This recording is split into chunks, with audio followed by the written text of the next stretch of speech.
Hello, everyone. I would like to share some thoughts about probiotics. I know a lot of people ask me many questions about what type of probiotics, how we choose them, what makes the difference between one or the other, how many or which will be the ideal concentration and types. And there's so many questions about them, and I will try to solve them in future videos. But for now, I want to share some thoughts about what would be one of the major differences when we see the composition of a probiotic. And surprisingly, this is something I've been working on for some time already. Is not the type of bacteria that you see or the amount of concentration of the colony forming units, the CFUs that you see. It could be 25 billion or 50 billion, 100 billion. That's not really the most important part.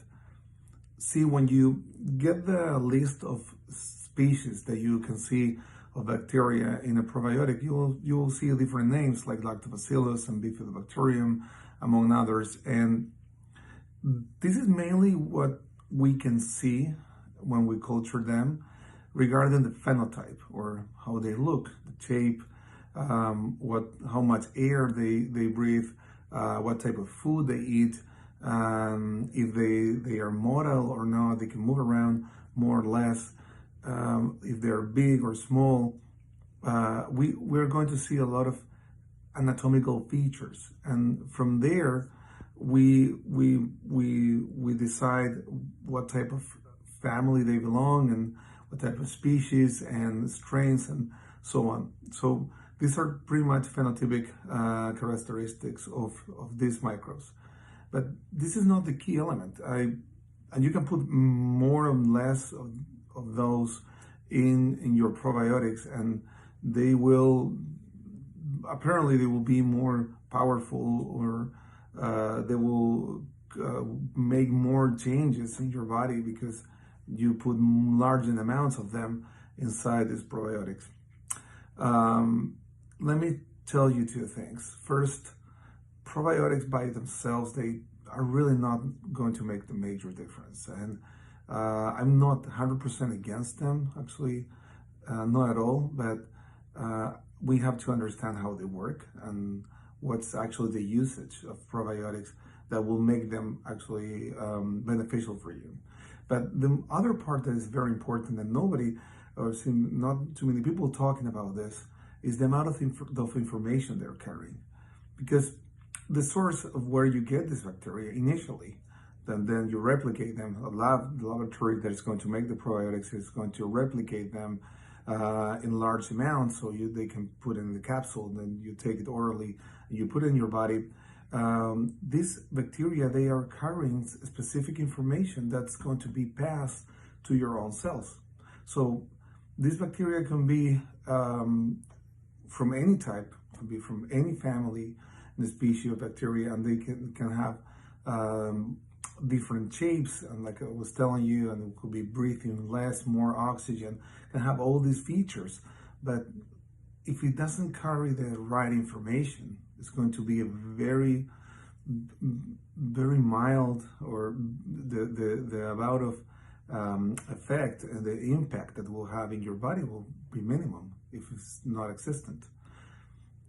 When we are born, one of the major things we get from our mother through the birth canal is bacteria.